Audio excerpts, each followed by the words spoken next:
This is what I'm looking at right now. I've got the Rode VideoMic Go 2, the FX3, a very heavy Sigma 2040-70, the Mantis Pod Pro, using the hook on my son's crib. This is the most terrifying setup that I've ever used, but there is a purpose.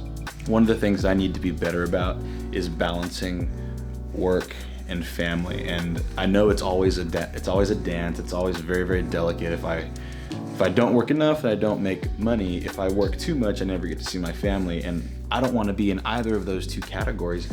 I need to find the balance. I actually had the opportunity to stay home with my son today because of some crazy weather that we were having today here in Arlington. Tornadoes, sirens, everything, kids freaking out, kids opening school late, things like that. But the first half of the day, my son and I were not on the same page. We were butting heads, and my son is only 8 months old. It was pretty difficult to navigate the work that I needed to get done, the work that I wanted to get done, and also make sure that he was taken care of, make sure that he was entertained, and all that. It is very much a delicate balance. And so now I'm not the best at this, but if you're in a similar situation, I want you to know that it is possible. There have been seasons where I've been able to be very, very successful at this, and I think I'm coming up on a season where I'm about to be even better than I am now, because truly today was not a great reflection of a proper work-family balance.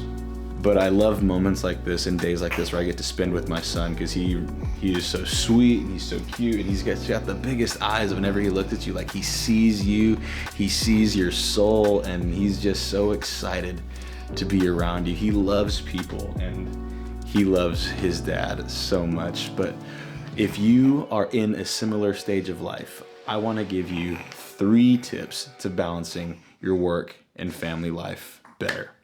Tip number 1. You need to use a calendar.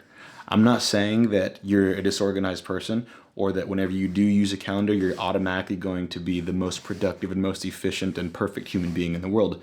I'm not saying that at all, but when you use a calendar and you know where your time is going, you kind of treat it like a budget with your time. If we all have 168 hours in a week, which we do, then we need to know where that time is going. Just like a budget. If we don't tell the time where to go, then it's going to go everywhere. At the end of the day, we're going to be exhausted, but we're not going to really know why, because we weren't productive.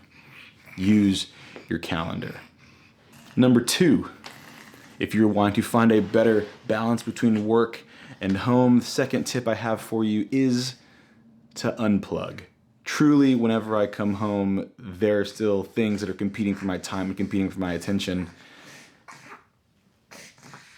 And it's so hard to say no, but I've made it a rule that I don't check emails once I walk in the door. I try to be as present as I can with my family. Yes, I'll still get on my phone. I'll look at Instagram or YouTube or something like that, but it's not so time consuming that I don't have time to get on the ground and play with my kids, help them with dinner, help them with baths, help them get ready for bed, say their prayers before they go to sleep. I don't want it to consume me. And there are times where I'll get frustrated and I think, oh man, I'm so tired. I just want to relax and not have any responsibility. But I know that's not going to happen, because I have kids. And the reality is, my kids didn't ask to be born. They didn't ask to be conceived. They owe me nothing. And I, as their father, owe them everything. So finding a good work-home balance is super, super important. And I know it might even seem so hypocritical to say, like, unplug while I'm making this video while my son is here, but he was just eating a bottle, and so it's not the biggest thing. But I was just like rubbing his tummy, rubbing his little chest while he's eating. He's a little congested right now, so he kind of sounds like a pug. But yeah, learn to unplug, learn to disconnect a little bit, and don't ever be so busy that you don't have time to get on the floor and play with your kids. The third principle for developing a better work and home life is spending quality time with your significant other. Whether it's your husband or your wife, it doesn't matter. Spend time with your significant other. Today, the church that we go to, the church that I work at, is having a at this really amazing time where families can take their kids for free childcare tonight and let the parents just go and have a date night. We know the holidays are crazy right now. Time of filming this video, it's December 2022, and holidays get crazy. You're juggling all the schedules, you're juggling all the Christmas parties and all that stuff, and really you don't really make a lot of great time for each other because you're so busy being with everyone else. But my wife and I are so excited to spend time with our friends, but also to spend time together. It really is such a sweet thing. So really, that's it. The 3 things I have for you today: use your calendar, disconnect whenever you're at home, and never be too busy to wrestle around with your kids, and spend... What are you doing? And spend quality time with your spouse. That's it. Oh, and my son learned to crawl. That's pretty cool, huh? I'm gonna try to be better at this. I hope you can get better at this, because whenever we get better together, the world's gonna be a better place.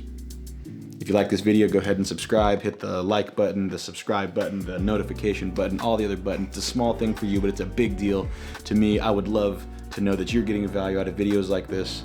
Please, please, please join in this journey, because maybe we can learn some things together. See you later.